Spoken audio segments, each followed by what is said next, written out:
Hello and welcome back to your own YouTube channel Ishwar Hindi 121। देखिए, grammar में वैसे तो बहुत सारे ऐसे कॉन्सेप्ट्स हैं जो कि काफ़ी कंफ्यूजन क्रिएट कर सकते हैं, काफ़ी कंफ्यूजिंग हो सकते हैं। लेकिन ये विल और वुड वाला जो कंफ्यूजन है, ये बहुत ही बेसिक है और अगर आप थोड़ा-सा ध्यान देंगे, तो आप आसानी से समझ पाएँगे। तो इसके लिए हम आज डिटेल में डिस्कशन करने वाले हैं। कुछ एक स्टेटमेंट्स भी हैं, जिनकी मदद से आप समझ पाएँगे ये सब कुछ। लेकिन वो सब शुरू करने से पहले आपसे रिक्वेस्ट है, अगर आप चैनल पर नए हैं, तो फिर सब्सक्राइब वाला बटन बहुत ज़रूरी है, वो ज़रूर प्रेस कर दीजिएगा। दोस्तों के साथ अपने इस वीडियो को कीजिए शेयर, जो आपको लगता है पा सकते हैं इससे कुछ फ़ायदा। कमेंट में क्या लिखना है, वो मैं थोड़ी देर में बताता हूँ और वीडियो को करना है लाइक।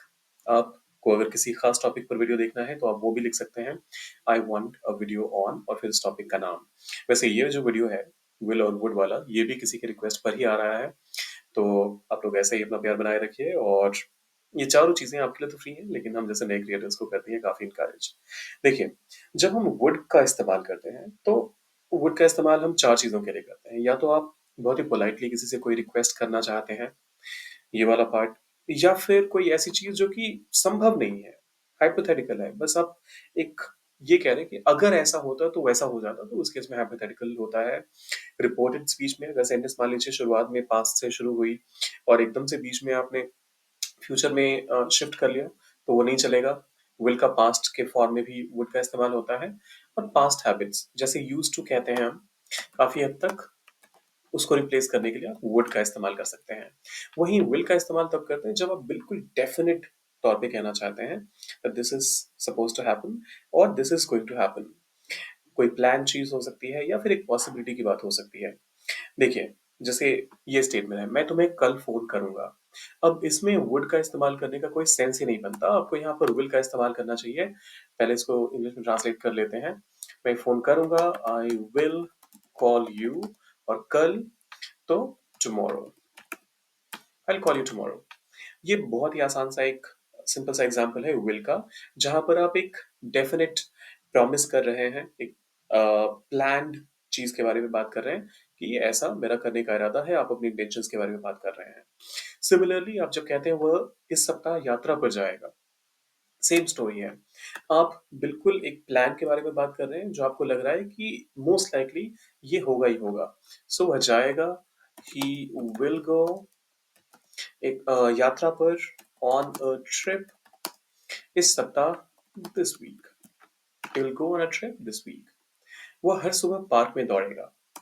ये फिर से एक फ्यूचर के बारे में किसी की प्लानिंग है, न्यू ईयर पे लोग रेजोल्यूशन लेते हैं, तो फिर से एक प्लानिंग की बात हो रही है और ऐसे में आपको फिर से विल का इस्तेमाल करना चाहिए।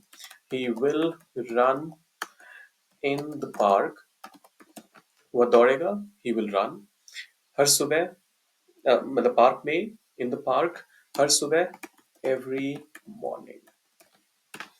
तो ये तो हो गए विल के इस्तेमाल। लेकिन जब आप कहते हैं क्या आप मेरी मदद करेंगे, तो आप यहाँ पर अगर आप कहते हैं विल यू हेल्प मी, तो ये ग्रामेटिकली तो इनकरेक्ट नहीं है। लेकिन अगर आप अपने स्टेटमेंट को थोड़ा सा ज्यादा पोलाइट बनाना चाहते हैं, आप ये कहना चाहते हैं कि बॉस, मतलब मैं चाहता हूँ कि आप मेरी मदद करें, एक हम्बल रिक्वेस्ट के तौर पे आप इसे पुट अक्रॉस करना चाहते हैं, तो वहां पर आप विल को रिप्लेस कर दीजिए वुड से। तो ये तो हो गया पहला इस्तेमाल, जब आप कहते हैं कोई भी चीज बहुत पोलाइट होकर एक रिक्वेस्ट करते हैं, तो वो हो गया पहला यूज। फिर आता है हाइपोथेटिकल कंडीशन, अगर मैं तुम्हें पैसे दे दूं, तो क्या तुम खरीदारी करोगे।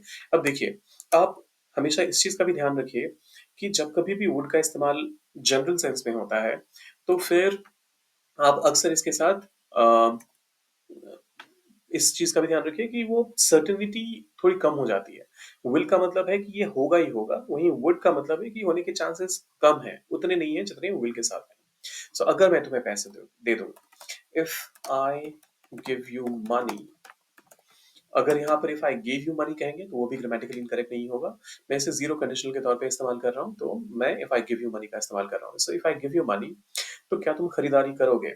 तो पहले हमने कंडीशन से क्लॉज, कंडीशनल क्लॉज से शुरुआत करी है और फिर यहाँ पर एक क्योंकि कंडीशन इन्वॉल्व हो गया है, उसके साथ फ्यूचर पॉसिबिलिटीज जुड़ी हुई है, तो आपको वुड का इस्तेमाल करना पड़ेगा।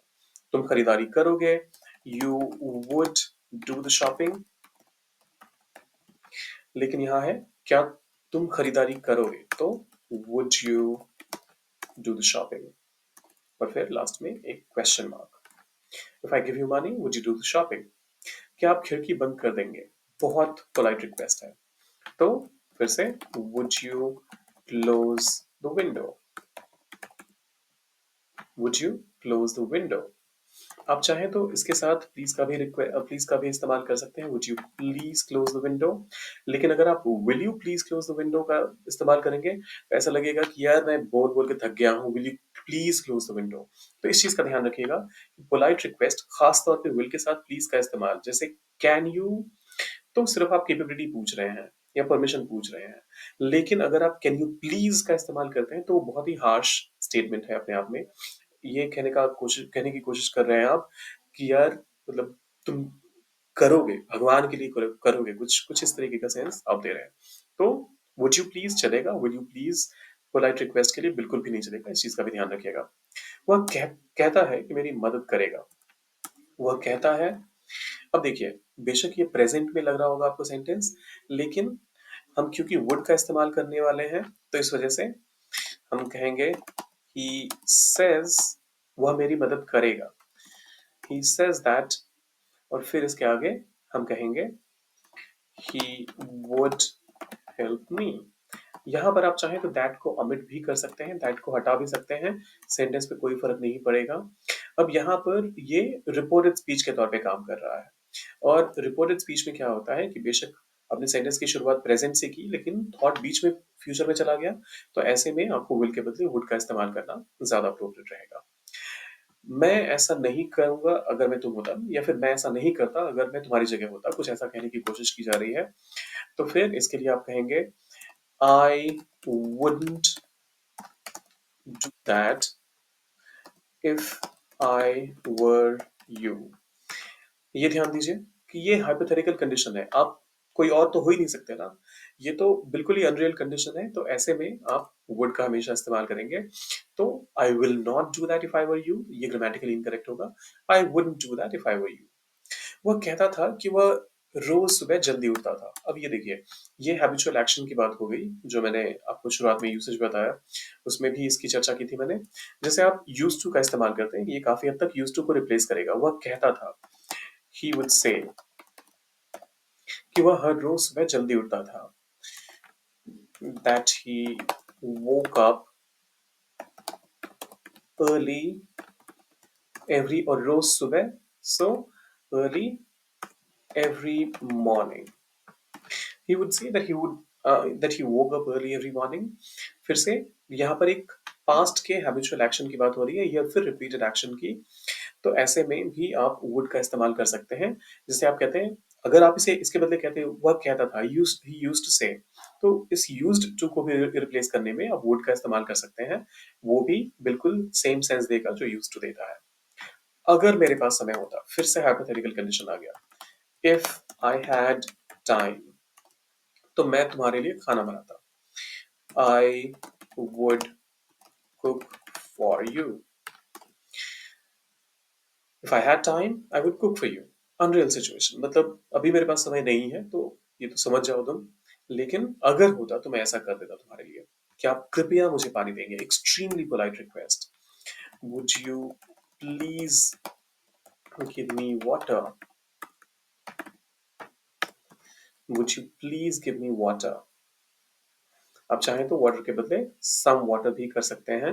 वाटर, क्योंकि यहाँ पर थोड़ा पानी देंगे नहीं कहा जा रहा है, तो मैं हमेशा ट्रांसलेशन को टू द टी करेक्ट रखने की कोशिश करता हूँ। Would you please give me water काफी है।